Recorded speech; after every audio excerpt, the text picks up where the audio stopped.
आज के इस धार्मिक समागम में हम सबके बीच में उपस्थित हमारे हिज होलीनेस गोपाल कृष्ण गोस्वामी महाराज जी, जो इस्कॉन ब्यूरो के चेयरमैन हैं इंडिया के, और हमारे हिज होलीनेस लोकनाथ स्वामी महाराज जी, यहाँ उपस्थित बड़ी संख्या में हमारे कृष्ण भक्त और कृष्ण भक्त के साथ साथ अध्यात्म से जुड़े हुए हमारे सभी सज्जन वृंद, और बड़ी संख्या में हमारे नौजवान साथी जो अध्यात्म से प्रेरित होकर ओतप्रोत होकर यहाँ इतनी बड़ी संख्या में आए हैं। सबसे पहले तो आप सबका हार्दिक अभिनंदन, आप सबका हार्दिक स्वागत।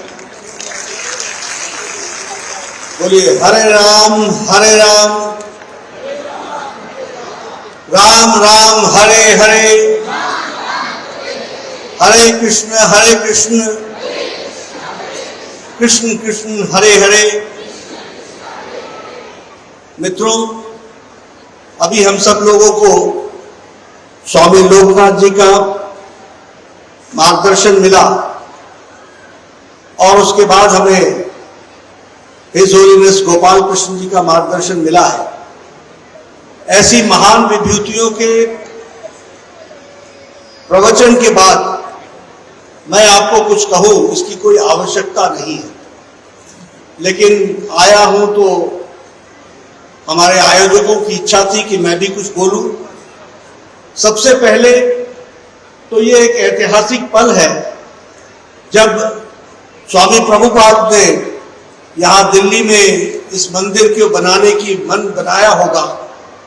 उस समय से लेकर के इस रचना में इतने लंबे समय तक हमारे सभी लोग इस प्रयास में लगे रहे, और 1998 में ये भारत रत्न श्री अटल बिहारी वाजपेयी जी के करकमलों द्वारा इसका शुभारंभ हुआ। और आज हम सब लोग इस अध्यात्म की दुनिया में, इस अध्यात्म के स्थान पर 25वां साल मना रहे हैं। इसके लिए मैं आपको विशेष बधाई देता हूं। इन 25 सालों में इस मंदिर से और इस ज्ञान के स्थान से कितने लाखों लोगों ने इस अध्यात्म में प्रभावित होकर के अपने जीवन को बदलने का निश्चय किया होगा। कितने लोगों ने समाज में अपने आप को समर्पित करने के लिए संकल्प यहां लिया होगा, और कितने लोगों ने अपने जीवन के बदलते हुए दौर को इस मंदिर के सामने साक्षी देखा होगा। यह हम सबको समझना चाहिए। एक बहुत बड़ा दौर, और उस दौर में आज इस्कॉन का यह मंदिर अपनी 25वां वर्ष मना रहा है, सिल्वर जुबली मना रहा है। इसके लिए मैं आप सब लोगों को हार्दिक बधाई देता हूं और शुभकामनाएं देता हूं। मुझे कहा गया कि मैं यहां आकर के कुछ कहूं। मैं स्वामी जी से कह रहा था कि मैं तो कहने नहीं आया था, मैं तो यहां कुछ अपनी प्यास बुझाने आया था और पाने आया था और उसको समझने आया था। और मुझे यहां मैं कह सकता हूं कि मुझे सुख की अनुभूति भी हुई है और संतोष की भी अनुभूति हुई है। ज्ञान और अध्यात्मवाद के नजदीक आने का मुझे ये सौभाग्य मिला है। इसके लिए मैं आयोजकों का विशेष करके बहुत धन्यवादी हूं और उनको मैं धन्यवाद देता हूं। मैं अभी सुन रहा था लोकनाथ जी, स्वामी लोकनाथ जी ने स्वामी प्रभुपाद के बारे में एक घटना बताई, और उन्होंने कहा कि इंग्लैंड में एक पत्रकार ने पूछा कि भाई यहां तुम क्या देने आए हो और क्या लेने आए हो। तो प्रभुपाद का जवाब था कि तुमने हमारे ऊपर 200 साल राज किया, तुम हमारी बहुत सी बहुमूल्य वस्तुएं ले आए, लेकिन भारत का असल खजाना नहीं ले पाए। उसकी होम डिलीवरी करने के लिए मैं यहां पर आया हूं। ये बात यह भारत के अध्यात्मवाद की गहराई को बताता है। यह घटना अपने आप में भारत क्यों हमेशा हर परिस्थिति में, विषम परिस्थिति में भी अपनी संस्कृति के साथ चमकता रहा, उसका ये प्रारूप, उसका ये रूप हमको देखने को मिलता है। और फिर जिस तरीके से उन्होंने इस मंदिर को बनने का इतिहास बताया, किन कष्टों से होकर के बनाया, वह आज हम लोगों को प्रेरणा देता है, जिसके माध्यम से हम अपने आप को आत्मविभूत महसूस करते हैं।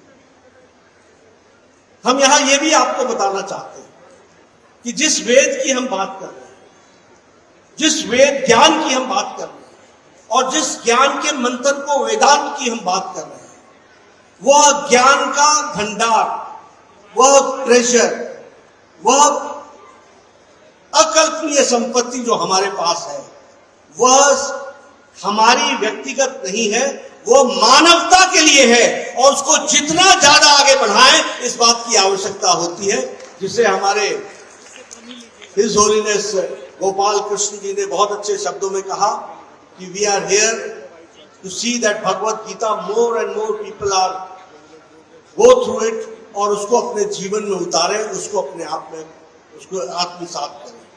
और इसका जो सबसे बड़ी बात है कि हम कोई भी चीज दुनिया की, वो हमारे, it's not mine, it is for the humanity, वो मानवता के लिए है, और उसका मानवता में उपयोग हो, इस बात को कहा गया। स्वामी प्रभुपाद जी का जीवन हम लोग के लिए प्रेरणा देने वाला है।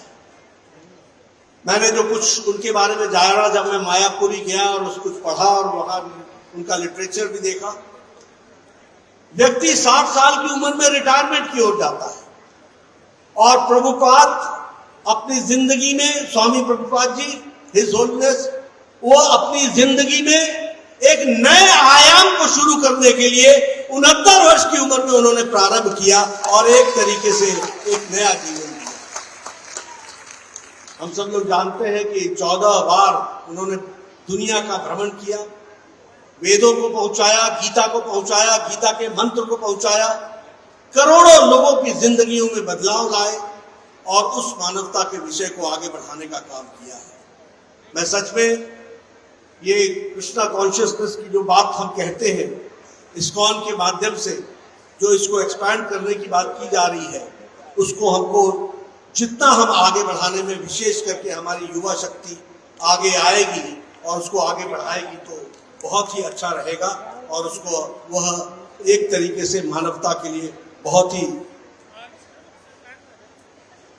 कारगर होगा, बहुत ही समाज को दृष्टि और दिशा देने वाला होगा, यह हम मानते हैं। मैं यहाँ आपसे इस बात की भी चर्चा करना चाहता हूँ कि जब वेद और ज्ञान की हम बात करते हैं, तो यह भारत की ताकत है जो उसको विश्व गुरु बनाता है, और विश्व गुरु बनाने के लिए जो ज्ञान हमारे पास है, उसको हमको संजो करके दुनिया में बिखेरना चाहिए, उसकी आवश्यकता है। मुझे पूरा विश्वास है कि आप सब लोग इस कार्य को करेंगे। मैं यहाँ ये भी आपके साथ शेयर करना चाहता हूँ कि भारत की राजनीति में भी अध्यात्म का एक बहुत बड़ा रोल रहा है, और भारत की राजनीति में अध्यात्मवाद को बढ़ाने के लिए जिन नेताओं ने सबसे ज्यादा काम किया है, वो मैं गौरव के साथ कह सकता हूं कि पहले अटल बिहारी वाजपेयी जी ने किया, और अब हमारे प्रधानमंत्री नरेंद्र मोदी जी कर रहे हैं। इस बात को भी मैं गौरव के साथ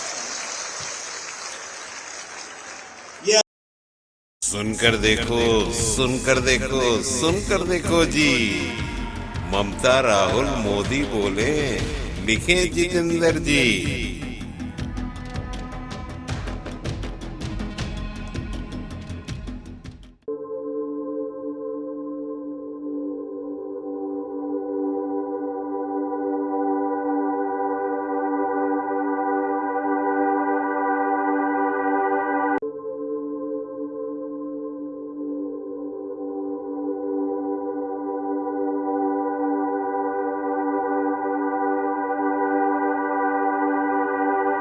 घटनाक्रम जो खबर बन गया, जिसका सरोकार है सीधा, दायित्व हमारा, आप करें वो दीदार। कार्यक्रम ऐसा जो देगा भरपूर जानकारी, देखें, सुने और पढ़ें। सदीनामा रोजाना बुलेट सदीनामा रोजाना बुलेटिन का संपादकीय विशेष सब्सक्राइब करें, कमेंट्स करें, क्यूटी काटें और मेंबर बने यूट्यूब चैनल सदीनामा।